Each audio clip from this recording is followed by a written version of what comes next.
He's hard to read, doesn't open up easily, keeps you guessing. You tell yourself he's deep, complex, a mystery worth solving. But what if there's no mystery? What if what you're calling depth is actually absence? What if he's not guarded because he's been hurt? He's guarded because he's incapable of showing up. Let's stop romanticizing unavailability and call it what it is. Somewhere along the way, we learned that love should feel like a chase, that the best men are the ones you have to crack open.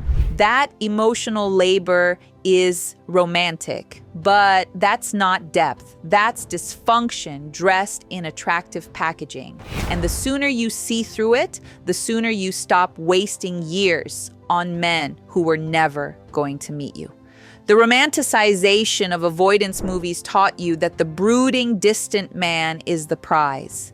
He's wounded, misunderstood, just needs the right woman to unlock him. You're supposed to be patient, understanding, endlessly available while he figures out his feelings. So when you meet him in real life, the one who texts inconsistently, shares nothing personal, disappears when things get real, you don't see red flags. You see a project, a challenge, a love story waiting to unfold.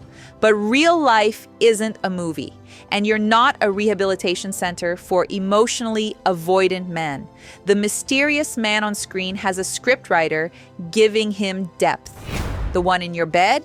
He's just unavailable. There's no hidden layer. What you see is what you're not getting, what emotional unavailability actually looks like.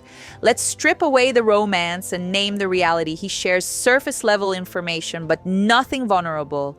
You know his opinions on sports, but not his fears, his dreams, his wounds. He's present physically, but absent emotionally. You're in the same room, but feel completely alone.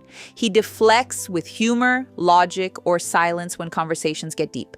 Every attempt at connection hits a wall he pretends isn't there. He's inconsistent. Some days he's warm and attentive. Others, he's distant and cold. You never know which version you're getting. He avoids labels, commitment, future, plans. Everything stays vague. Nothing is ever defined. He makes you feel like you're asking for too much by wanting basic emotional presence. That's not mystery. That's unavailability, and no amount of patience will turn it into the intimacy you deserve. Why you're drawn to it. If emotional unavailability keeps hurting you, there's a reason you're attracted to it, and it probably started long before him. If a parent was emotionally distant, your brain wired that as love. You learned that love means longing, that connection requires chasing, that you have to earn someone's presence. So when a man is fully available, texts back, shows up, shares openly, your brain says, too easy, no spark, something's wrong. But when a man makes you work for it, your nervous system lights up. This feels like love, because this feels like home. You're not drawn to mystery. You're drawn to the familiar ache of trying to earn love from someone withholding it. And that's not a love story, that's a trauma pattern. The confusion between depth and distance isn't depth. Let's be clear. A deep man shares himself with you even when it's uncomfortable. A distant man withholds himself and calls it not being ready. A deep man is curious about your inner world and shows you his. A distant man keeps conversation on the surface where it's safe. A deep man can handle emotional intimacy without running. A distant man treats your needs for connection as pressure. Depth requires courage. It means being seen, being vulnerable, being present even when it's hard. Distance requires nothing. It's the easy path disguised as complexity. The mysterious man isn't brave. He's hiding. And you've been taught to find that attractive because chasing feels like love to a nervous system that never learned what real availability feels like. The labor you're doing alone. While you're analyzing his mixed signals, decoding his texts, making excuses for his distance, what is he doing? Not much. He's not lying awake, wondering how to connect with you. He's not reading articles about how to be more emotionally present. He's comfortable. The current arrangement works for him. You're doing all the emotional labor for two people.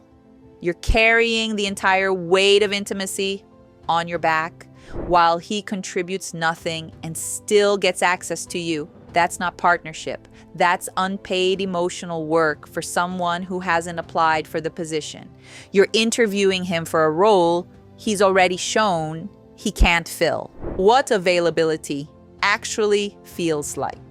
You might not recognize it at first. Available love feels different. He tells you how he feels without you dragging it out of him. He makes plans and follows through. No vagueness, no games. He's consistent. You're not guessing where you stand because he shows you daily.